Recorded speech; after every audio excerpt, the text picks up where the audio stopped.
We're going to hear a lovely panel about athletes as activists, and the individual leading that panel is uniquely primed for that position and experience. He is a known personality here in Laguna Beach. He is a storyteller. He is an on-air reporter.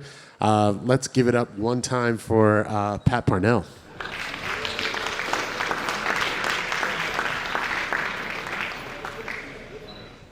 What a lovely introduction. Thank you, fine sir. I'll give you a little context here before we bring up our illustrious panel. Prior to jumping on board with the Coast Film and Music Festival since its inception, 25 years of broadcasting, from the first X Games in Newport, Rhode Island, to multiple Winter and Summer Olympics. I've seen a lot of change. In terms of expectations of athletes, I've seen change in the progression of sports, equipment, and the demands on the athletes. So it gives me a great honor to bring up such an incredible panel. Kayla West, Connor Ryan, Ellen Bradley, and of course, Cody Townsend, come to the stage.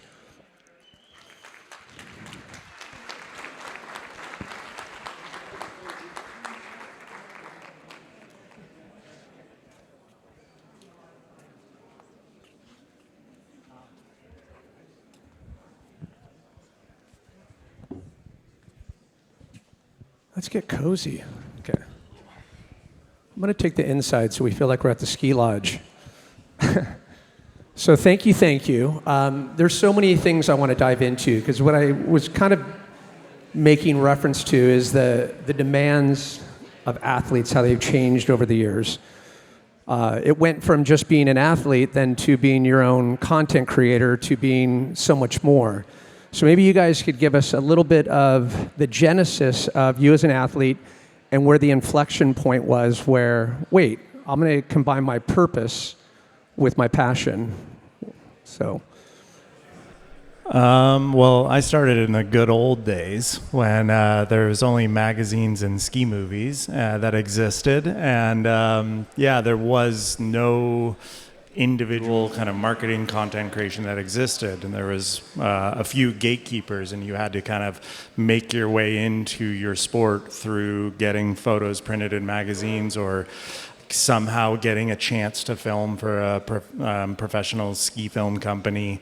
And it was over time that I started to realize, the technology, the distribution started coming out, and it was this moment. Actually, after the single most successful year I've ever had, the very next year, the ski film production company I was working with said I didn't bring enough money to the table to make their next ski film, and that it would be a challenge for me to work with them. And it was at that moment I realized, it was like, okay, I'm going to do this on my own. I can't let other people dictate the path of my career. And that's kind of the genesis of the last, I'd say, 7-8 years of my career. And you haven't looked back since. Yeah. Not at all. It's been the best decision I ever made. Absolutely. How about, so your story is equally as exciting. Yeah, let me first just say, hi, I'm Itakiape, Chatea Washte, Nape, Chazobielo, Connor Ryan, Amachape, Malakota, Ikche Wichasha, Mielo. It's standard protocol that I got to introduce myself in my language first. I'm Hunkpapa Lakota. My family comes from the Standing Rock Reservation. And so for me, really the order of operations was reversed. My people are rooted firmly in activism, and it's really through the revolution that we've seen of, I have to give my credit really to George Floyd. I got to give my credit to the American Indian movement, to all these things that have come before me, that people started caring about activism. And so my roots were in that first. And we reached a time where people wanted to hear from someone like me for the first time. There's so many ski movies made on native land, and no one had ever thought to include a native person. And so I got to start being featured in some ski media, and that's what actually gave me the opportunity to realize, like a lot of the most incredible athletes who are in the sport of skiing are mostly just where they're at because they've had really incredible privilege and opportunity. And so as soon as I started getting even a slice of equal opportunity, I don't do heli skiing or those things because I'm an activist. That's not what I'm trying to put out there. But for me, as soon as I got just a bit of opportunity, I got a mentor like this, it turns out I was capable of being a professional athlete as well. I love that. Love that. Yes. You guys feel the spirit? A lot of passion up here. I love your story especially too, because part scientist, part skier. Southeast coast of Alaska, just the perfect ingredients for something that we need, something like a new voice. So maybe also kind of tell about your genesis as a skier and when the two kind of met and combined. Yeah, absolutely. So similarly to Connor, I must start in my own language. So Thinket Heinak Kakinchi Yochat Duasalk, Lake Heinak Ellen Bradley Yochat Duasalk, Thinedi Yadia Yachat Chaknak Hatsati. So I said, my name in Lake Ka in the white man's language is Ellen Bradley, but in Thinket I am Kakinchi. I'm Thinedi, I'm a dog salmon, child of the dog salmon, but I am an eagle. And similarly to Connor's story, my activism came first. My activism starts in 1492 when there was first contact on these lands from outsiders. And my people have always been activists. I come from a long line and legacy of people a part of the Alaska Native Sisterhood and the Alaska Native Brotherhood, which were some of the first civil rights organizations in this country, started in Alaska before Alaska was even a state. My grandma was a very proud member of Camp 1 in Wrangell, and I've joined Camp 1 as well. So my activism comes before I was even here, and it's a part of my blood. And similarly, I believe my people have always been athletes. As you know, if you know Southeast Alaska, we live in pretty specific terrain where the ocean meets the rainforest, meets the mountains. And there's not a lot of places like that in the world where you really do have access to so many different ecosystems and such strong biodiversity. And in order to live in those ecosystems, and to not only live but to thrive for tens of thousands of years, you had to be an athlete. You had to be able to be enough of an athlete to be able to move through these different ecosystems. And so for me, I grew up away from my traditional homelands in the Seattle area, but very connected to my people and spent my summers in Southeast Alaska camping and fishing and spending time with the land. But in Seattle, I was a skier. I spent my winters skiing at Stevens Pass, and that was how I connected with the Coast Salish lands that I was living on and finding connection to the land. And it wasn't until I met Connor, and kind of funny that we sat in this way, that Cody was Connor's mentor, and then Connor was my mentor, and similarly, Cody has become my mentor as well. I found my way into the industry because Connor had found his way, and there weren't very many Indigenous women. And when we met, I was in the science realm, as you said, and it was really hard to see the impact that I was able to have on the world in my science. I was studying climate change in the Arctic, versus watching what Connor was able to do in the outdoor industry. It was pretty obvious that he was able to have a very immediate impact. And I fought it for a very long time, as Connor will attest to, entering the space as an athlete and kind of setting aside my science for the moment. But watching the impact that we've been able to have in these spaces has been pretty incredible. And so much of that credit also has to go to Cody for speaking on our behalf. And Kayla, if I may, but just before, we're going to just jump into a couple clips here to kind of reestablish everything that we just jumped into, but maybe talk about the journey of being a scientist, getting to the point where you can collaborate with athletes with the cause. How did that come to be with the project that you guys partnered with? Yeah. So I grew up in a really small town in North Carolina. I grew up in a heavily wooded area on a river, and then we would vacation to the lake all the time. And I never really got the chance to go to the ocean. Like, my family is just not they're not saltwater people like you guys. So since like the 5th grade, I'd always wanted to be involved in the ocean. It was just a mystery to me, and I wanted to learn more about it.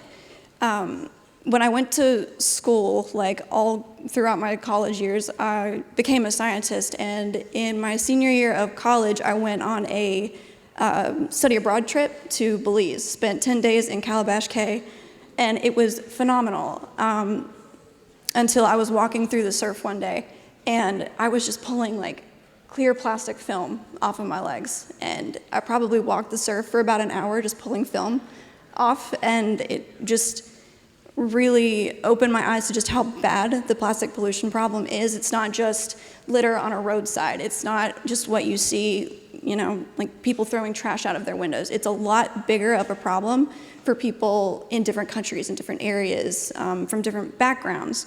So from there, that's really when I kind of became like interested in the plastic pollution problem.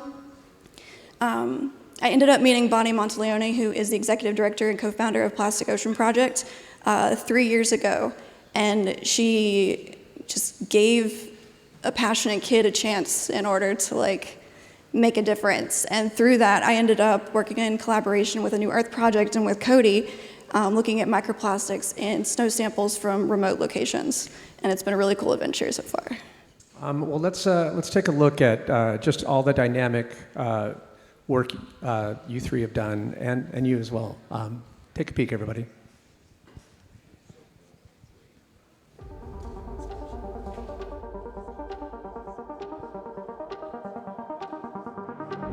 In this area, very few people go.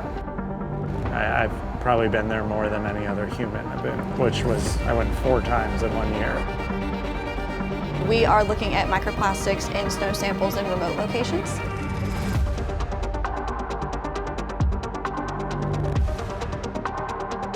Things like plastic has allowed our world to be electrolyzed and increased quality of life and equality around the world and health and whatnot. But as from that moment till now, we're starting to see like, hey, no, there's also some consequences to that good.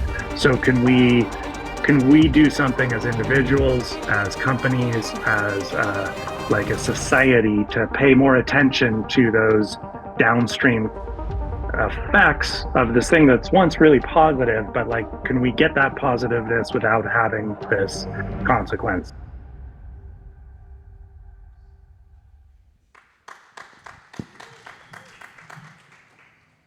We believe that our treasure comes in 2 parts. The young people who will carry on our tradition, and the older ones who have passed on our tradition.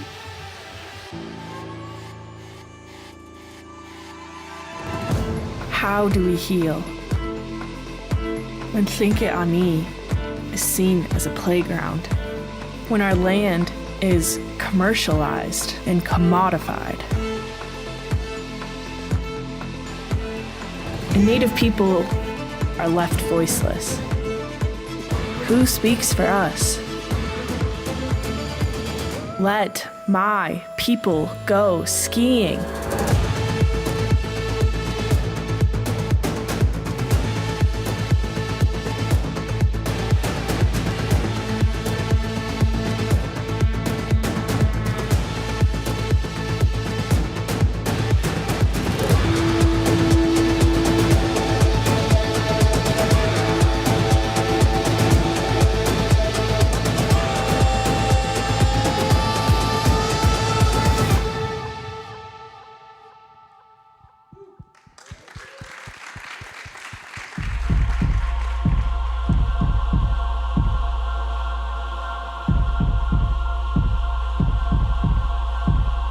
First descents were radical.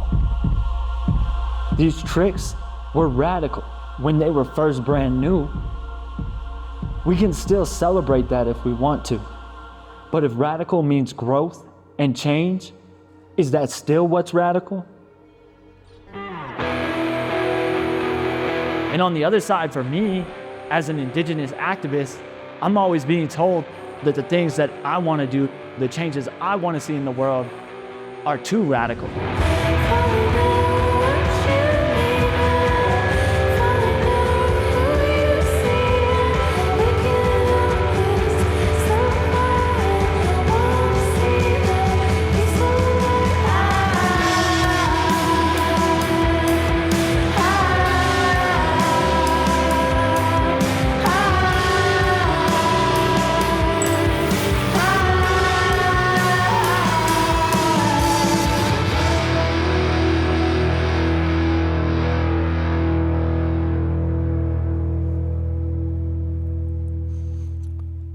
We can bring the heat up a little bit, you guys. What do you say? Such cool creative projects and with such a voice. I want to dive in right with you in terms of what's been the impact having that connection with the indigenous youth and getting out there. What's been the immediate takeaway for you? For me, I think it's really about getting as many of our kids out there to experience this, because as you guys watch these folks up on this stage, like, you're going to notice how many are, oh, okay, this person is, making this incredible impact on, right, the ocean here. And, oh, yeah, they're a surfer, and they've been tide pooling. They're doing all these things, right? Cody gets to go be a scientist as a skier in this way. Ellen's empowered to be a scientist in her way because she's a skier. And so for me, I want to make more Native kids into skiers, not so that they can be me, but so that they can be the scientists on this stage next. And so that they can hold these other positions and roles of leadership, because almost everybody in this space is inspired by the land, by the water, right? But it's our community now, as the cost and the access from the land that has been taken from us is rising and rising. It's indigenous people who don't have the same access to the land that's now being sold back, right? The gear that is required to access it, all these things are expensive. And, I know a lot of it's going to the R&D that's going to change so many things, and there's a purpose to that. And there's an investment that's happening, and I think that's really important. But for me, it's about getting all the brands to reinvest into the original stewards, so that we can start to merge the traditional ecological knowledge into this innovation that's happening. And so for me, that's what really fires me up, is that it's not about making more of myself. It's really about replicating the connection that I have the privilege of having through being an athlete. I love to hear that.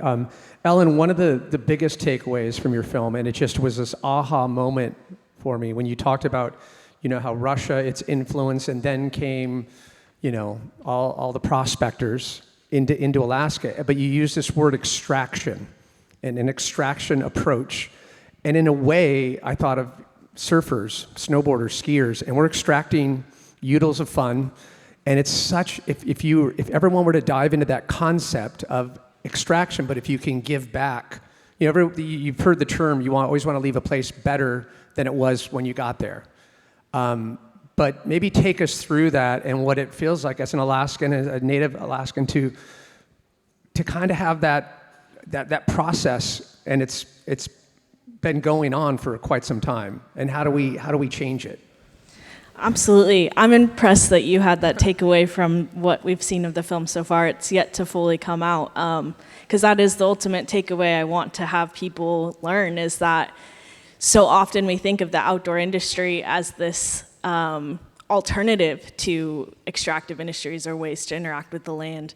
But when it comes to Alaska, the outdoor industries or recreation was what brought extractive industries into Alaska. It was the John Muirs coming to Alaska and writing back about what rich resources there were that ended up bringing the miners to Alaska. And I think that that's something that people just don't know. And I think it's something that is becoming this latest iteration of the extractive industries in Alaska. And I think we see it in the heli skiing operations. I'm sure if any of you think about skiing or skiing in a place, or have watched a ski film, you've watched someone heli ski in Alaska. But have you ever seen an Alaska Native in a film? Well, now you all have, because I was on screen. But we can applaud that, yes.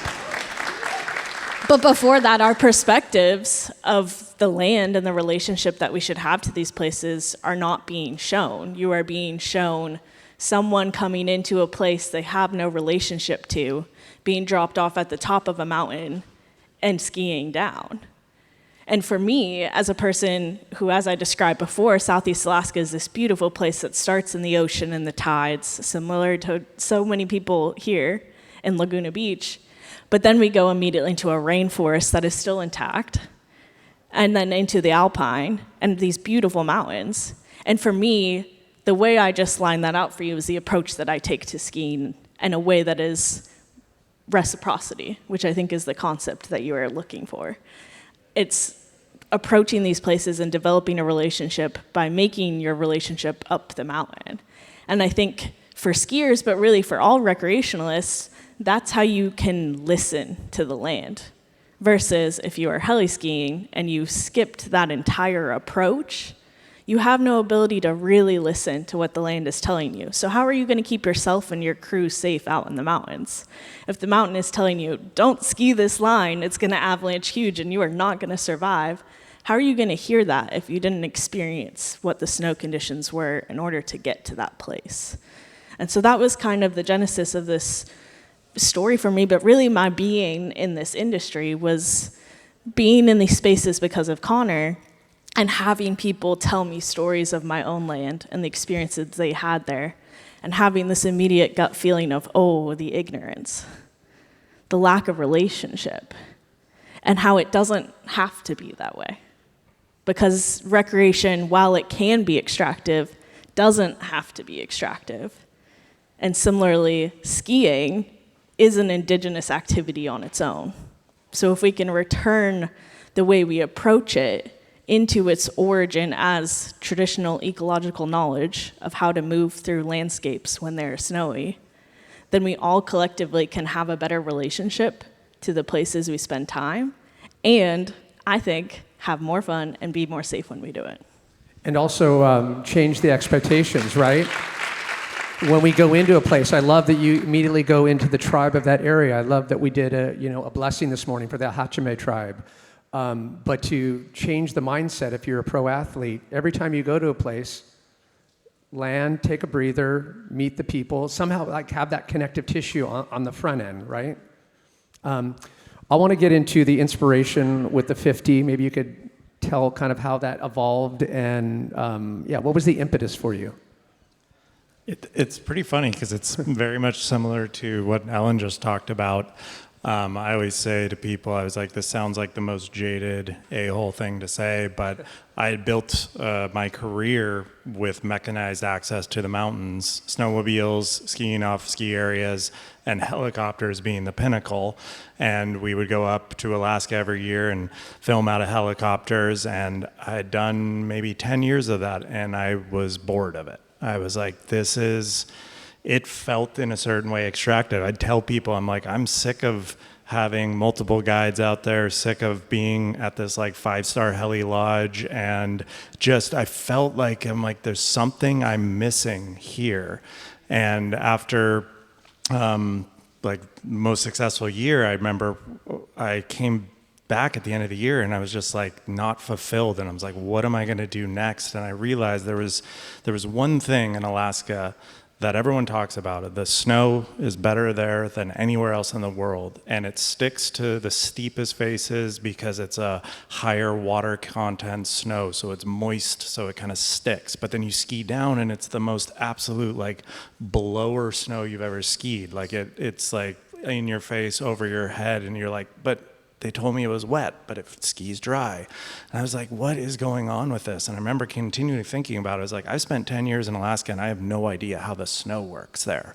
I knew it was great, but I didn't know how it went. And so it was a couple years later, in 2016, I did my very first like human approached Alaskan trip, and we camped out on a glacier for 3 weeks, and it snowed 6 feet in 36 hours, and we were just absolutely like digging for our lives because we were just like, 2 feet of snow on top of your tent. You'd wake up and you would just go silent, and you realize you were in like a full cocoon.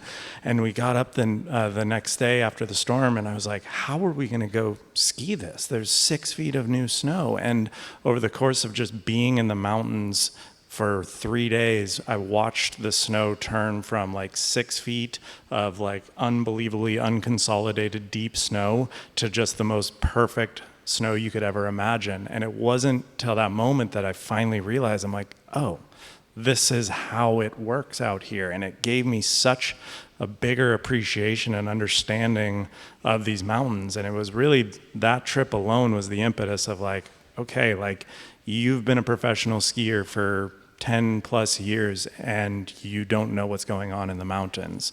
Now it's time to go figure it out in kind of more of a, you could call it fair means or just more understanding of what's going on. And so I started this project called The 50, just because there's this book called The 50 Classic Ski Descents of North America, and I looked at all the lines. I was like, I'd like to go try to ski all of those one day, maybe. And it was kind of a dumb idea that I thought about a lot.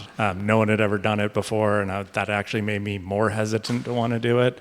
And then started in 2019, and a big part of the goal with it too wasn't just to kind of climb and ski these lines. The filmmaking part of it, I realized there was this opportunity to tell stories that most people don't get to see. Tell that story of that Alaskan camp and what happens with the snow there. I really focused, and when I was pitching it, I would tell sponsors, I'm like, it's going to be like 80% not skiing. And there's just going to be a little bit of skiing at the end of each episode.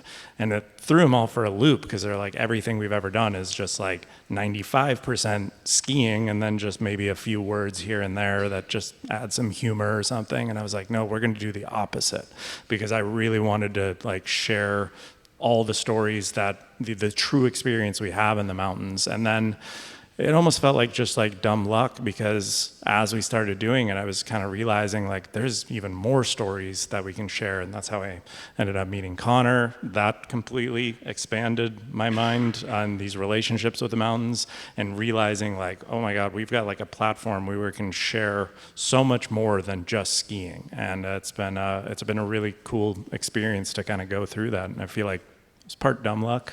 And which led to Plastic Ocean Project, which I want to get, I know we'll get into the details, because you go deep. You go like Jeremy Jones deep, like, right? But it got me thinking with this project of what you're finding out there. We think of plastics, trash we see on the beach, all the people that are doing such fine work with, just getting rid of that, but it's invisible. It's the last thing you think about when you're as deep. What are you finding? And should it give us pause? Should it give us hope, alarm? Just with the samples that you're getting from Cody. I think alarm is probably a great way to put it. In my 3 years that I've worked at Plastic Ocean Project in the lab, I have looked through hundreds of samples, from marine and freshwater to sediment and sea turtle nests to animal digestive tracts and animal scat. And in every single one of these samples that I have looked at, there have been microplastics in them in either the form of microfibers, foams, films, fragments, etc. You name it, it's there. Aside from one sample that Cody brought back, we were also working in remote locations on the tops of mountains, specifically Baffin Island in Canada. That one sample had no plastics in it, from what I could tell, which was So, but the other samples that he brought back did have plastics in them. The only way they could have gotten there is through like air deposition. They're so small that they float through the air. They're traveling through the wind currents, through storm systems and things like that. And I'm not just finding fibers, I was also finding styrofoam pieces, and they were colorful. It was yellow and blue, and it's just obvious that it's there, which is, pretty scary. You bring up a good point when you're talking about kind of the transactional component of what you guys do and how content has changed. And I'm really curious to know, how beholden do you, do you lean into it? Do you feel beholden to the cause and the purpose? And then what are the difficulties of finding sponsors that realize your voice is important? Maybe. I'd say it's very difficult to find sponsors that support, especially like Cody was saying with the 50 and wanting to fund projects that are 95% not skiing, and then skiing is an addition to tell stories. My project, my film, is still mostly unfunded, and we self-funded it for multiple years, and it's been a challenge. So you're currently taking, if we have any business owners, right? Currently taking funding. Be sure to see Ellen after the conversation here, okay? So just to continuing that question, Connor, do you feel obligated to continue to be that voice versus just being a skier? And maybe talk about the difficulty, the crossroads of finding sponsors that will will back you as a new radical. Yeah, absolutely. I mean, for me, I think obligation to do things the way I do it is how I would put it, because I feel that my first obligation is to the land itself and to it as a relative. You know, for me, I see the mountains as a cherished elder, this place where in the wintertime it holds all this snow, which is then going to come down and become the source of all life. You know, even just like over, like in this region in general, I'm not the best at where we are geographically in the moment because I'd never been here before. But much of the water that's in Southern California, Arizona, everything along the way to back home for me in Winter Park, all that water starts with us at the headwaters of the Colorado River where I live. So like quite literally that decision to do something different affects everyone downstream. It affects all of life, and not just the human beings. It's every tree, every cactus, every lizard in the desert. All that is connected to what I do as a skier. So I think that's huge. And I think it is really difficult to find brands that want to take on that level of responsibility. Like I work with Patagonia, and we just kind of worked out the research and development on the first PFC, PFAS, like free Gore-Tex. And Patagonia put in the money to create that new Gore-Tex that doesn't have those fluorinated compounds in it. Because not only are they bad when they run off your jacket into the snowpack here, but if that gets into the water in Southeast Asia where these things are being produced, it's like a dark waters kind of situation. If you've ever seen that movie about DuPont, right? If you spill a water repellent compound into a river and then people drink it, animals drink it, trees drink it, it stops their ability to absorb water in their own gut. I mean, it just like destroys things. And so that kind of work is incredibly hard to do. And Patagonia paid for Gore-Tex to do all of that research, while the North Face, all these other brands wouldn't chip in to do it. But now every other brand that uses Gore-Tex is going to benefit from that. Every skier that's out there benefits from that kind of research. And so I think it's a really difficult thing, and not everybody wants to buy into it. And then for me as an individual, I make every brand that works with me sponsor my community. I run scholarship programs, work with Native folks all across the Turtle Island, and it's not easy when I'm coming to the table and I'm saying, not only will I not get in a helicopter for you, but also you're not going to just need to pay my salary and give me gear. I need you to fund a program, and I'm going to need 30 pairs of skis for all these kids across the country. Oh, and by the way, half the folks on the internet are going to come in my comment section to leave behind racial slurs for me. That's a tough freaking sell. You got to find someone like a New Earth Project who is like, we are just about heart. We're about doing the right thing. We're a team of people that cares, that is trying to bring this knowledge, this resurgence of indigeneity back to the forefront. It's not an easy thing to do at all. Well, it's a hard sell, and you've done it, which is kudos. A little bit if you could touch on, too, you kind of were making a joke about it, but yeah, it's that you were basically selling something that they're not used to. Has it been an easy path to navigate? Have you lost sponsors in the process on your way to becoming a skier/scientist? Well, you do look good in the white coat, by the way. Yeah. Yeah, I mean, it's a really, really challenging thing to produce your own content, and it's a kind of the modern age of athlete these days. I think we're almost obligated to be that and do that. And I think there's good sides and downsides to it. As I spoke in the beginning, when there was almost gatekeepers of the industry, we romanticize about that era, but at the same time, these stories that are up here would never exist because you have 3 people making these decisions. Now we can share our own stories, but with that comes a lot of extra burden when it comes to work, when it comes to putting yourself out there, when it comes to, trying to negotiate with the companies that will help fund this. It's even, I would say right now is one of the more challenging moments I'm finding. I've just lost, I think, 4 sponsors in the last year. I don't think there's any relation to any sort of activism in that sort of way, but it makes it that much harder to tell these stories. It's just the job that we do is, as everyone's up here, is very human. We're trying to tell stories, we're trying to share our experiences, we're trying to inspire people.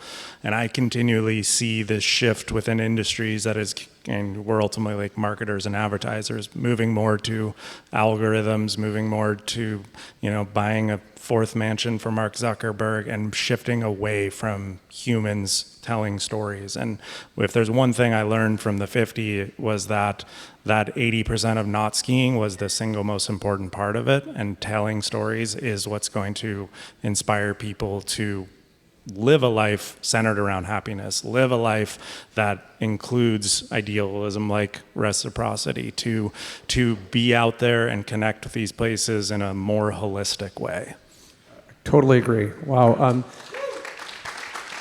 So what's it been like having an athlete like Cody to help amplify so much of the work that you guys are doing in the lab? It's not, sometimes it's not the sexiest information, but it's important that people get their eyes on it and somehow connect to the story in a human way. So how's Cody to work with? Pretty good? Yeah. He's intimidating, for sure. No, it's been great. He has been... Plastic Ocean Project would not have been able to do this work without him. Having the skills that he's able to do and the physical capabilities of being able to hike that distance and take those cold temperatures and do all of that stuff. I can't get those samples. I can't do that kind of stuff yet. So working with athletes provides a broader scope of where we can do more research, I guess, without using superior technology that we don't have or that is expensive or something like that. So working with Cody has been fantastic in order to broaden the scope of the research that we've been able to do. I say we got to get Kayla a touring setup, but that's the next YouTube series. Kayla and Cody, they go deep, I love it. So wait for the blooper reels. Yeah, write that down. I'll put the lab on my back. We'll go up there. So I want to bring up Ariel Tuito, just bring up her name. She's a good friend and supporter of Coast Film and Music Fest, and she's Native Alaskan, and she started a thing called Popping Bubbles years ago from a very, very small village. And Popping Bubbles is all about getting outside your bubble and just all the depression that so many of these small villages have and suicide. The reason I bring it up is that I was so surprised to see these small communities, how the people not taking advantage of what's around in their village, in the hills, in the ocean. Is that something that you've come to find, in getting out there and meeting with, a lot of the indigenous tribes in some of your travels within Alaska? I would say it's the opposite. I don't think it's the communities that are not taking advantage of what's around them. I think we've been stripped access. In Alaska, the way that they distributed land is really different than down here in the lower 48. We don't have reservations. We have corporations. Let that sink in. Wow. They forced our people into having corporations in order to have access to land, and that's how they distributed the land, was the corporations got the land and the tribes. And so I really don't think it comes down to our people not wanting access to our own lands, and more the lands have been taken from us. And so what I see my work doing as being this leg of the land back movement, because our people having connection to our own lands allows us to maintain those lifelines and those traditional ecological knowledges of how to live in these places so we can continue to fight for the protection of our places. So while I may be taking 3rd through 5th grade children out to ski for a couple days over their spring break, I see it as this big and broad movement of how we return our people to the land in general, for everyone, but most importantly for the indigenous people who come from those lands. How we exist in the space does matter. Yeah, and how we move through the space, which gets, like I said, the whole extraction concept is not, it's going to stay with me for quite some time, and I think you've touched on something, and you're on the kind of the forefront of a movement with that. So it's an incredible perspective. I'd love to ask you. You started to touch on it a little bit, but maybe you could share a story of these experiences where you get out there with the young indigenous youth. What's been just a spark to give you hope that there's change from what you're doing? Yeah, there's so many, and check out my series, The New Radical. I don't want to skip over. We had a whole episode last year with the kids from Taos Pueblo, who live right next to the Taos ski area in New Mexico, which is like a world-renowned ski area. It's an incredible place that people should go and experience. And I think getting that opportunity to be alongside them and give them someone from their own community to look up to, it's just one of the most incredible things. So I just want to note that. But I think the one that really stands out to me is less of a kid and more of someone who works with kids.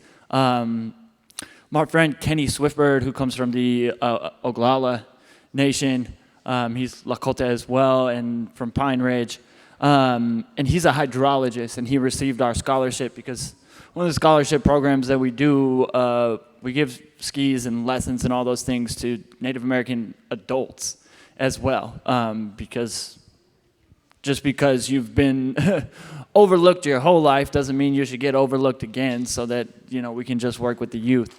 And so Kenny is a hydrologist who, he studies the rivers and the snowpack and all these things in Colorado.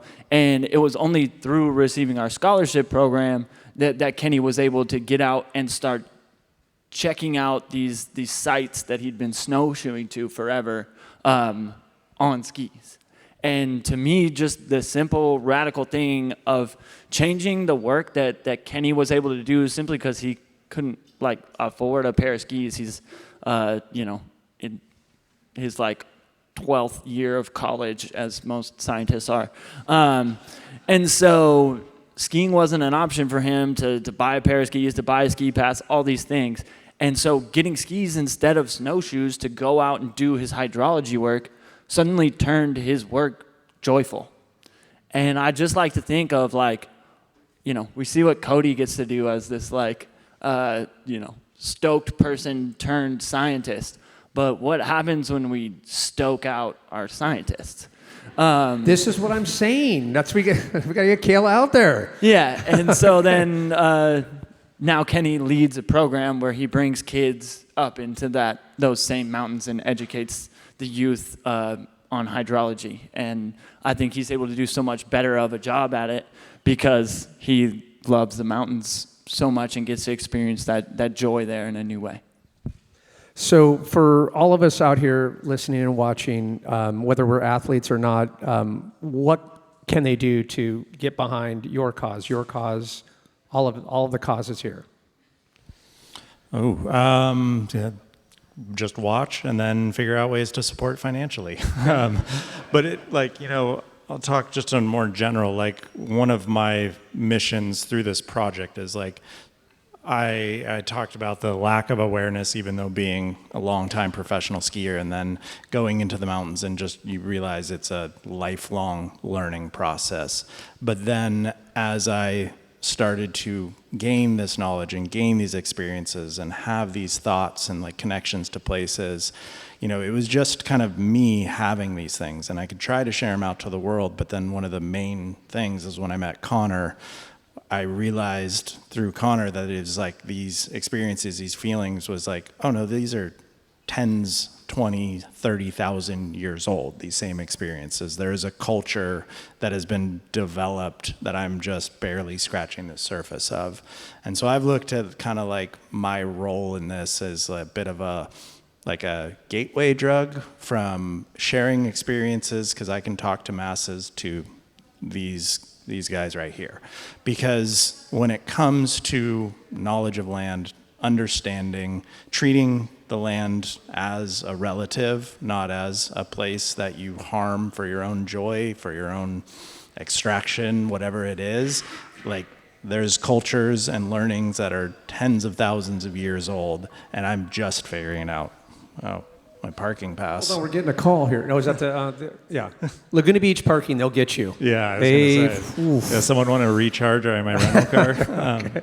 But yeah, and so it's like one of these things is like, my preferred message of trying to share stories is that I've had all these lessons as a skier my whole life, and it has given me so much. It's given me a community, it's given me a career, it's given me some a family, and some of the most amazing experiences of my life. So can I share that to get you on my side, that centering your life around happiness is actually kind of a rebellious act in our society, when the main kind of goal you're growing up with is to get a good job, to, you know, make more money, climb the corporate ladder, all that stuff. I looked at my original thesis for wanting to be a professional skier was I felt it was rebellious, and I constantly trying to like connect back with that feeling of like, hey, how can I, as a skier, continue to like pull people in to be like, hey, this life, these mountains, they will transform you in positive ways. And then how can I shift them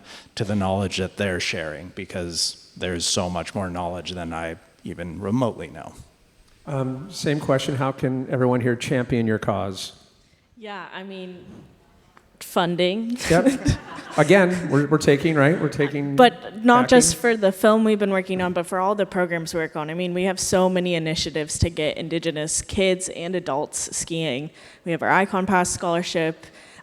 We have our own programs. Different tribal communities have their own programs. There's so many amazing things that are happening, and we always need support so we can take more kids out. We can have enough gear to get them out so that they're not just in some beat down gear or some secondhand gear, which there's nothing wrong with secondhand gear, but our Indigenous youth deserve to have brand new gear that fits them and works for their purposes. So just constantly supporting like our causes, and in your own life, taking someone out in the mountains, whatever it is you like to do, who doesn't have that access, like don't underestimate the power of bringing someone new into these spaces. And beyond watching New Radical series, don't just watch, right? You want to subscribe. That's very important. You guys, be a subscriber.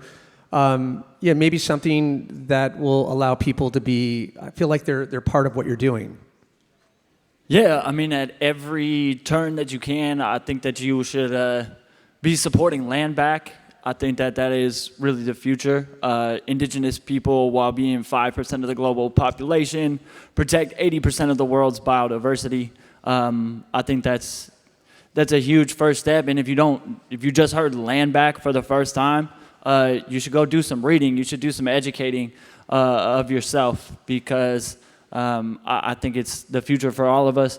And yeah, I would say beyond that, like if you're like, wow, this is so meaningful to me, and also like the only media you've engaged with in your sports is like the traditional media that's dominated for the last 10, 20, or 30 years, like you need to switch that up. Because what's unique about our sport, right? If you're a surfer, if you're a skier, you're a mountain biker, you're a trail runner, whatever your outdoor recreation activity is, what's unique about our sport is that we all do it, right? This isn't the NFL on Sunday where we sit back and watch something that we don't do and we dream about the good old days. And so we just want to see people do it at this crazy high level that none of us can ever accomplish.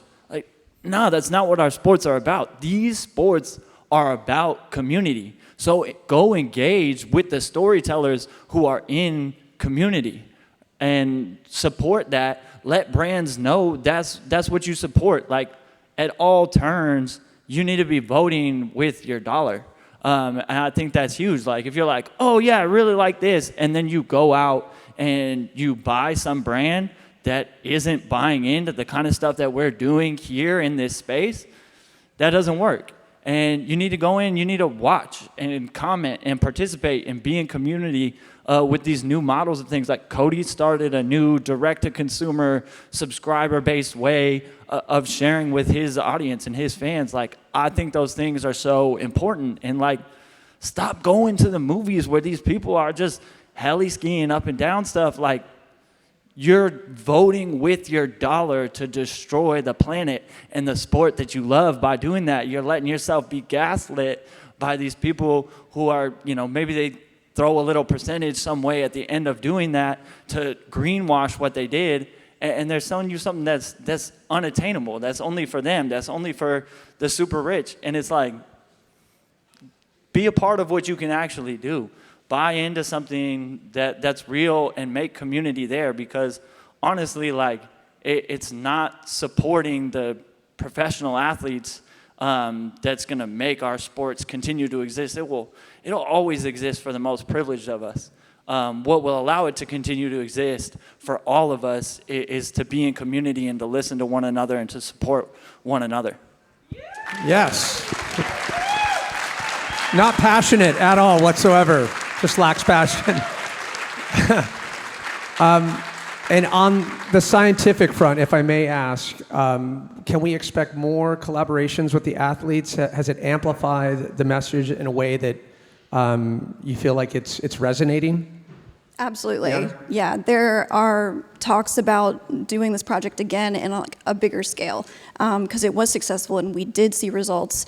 And now I would like to see if there are any trends looking at microplastics in these remote locations, and just seeing how we can branch out from there, maybe not just working with, snow sports, but looking at water sports or fishing in lakes and things like that, seeing how we can expand through that as well. I love it. Well, obviously, just like we talk about passion, I think Connor for president, you got to go into politics, my friend. But thank you so much. What a great panel. Keep your tips up. Keep hot dogging. And we thank you. Thank you.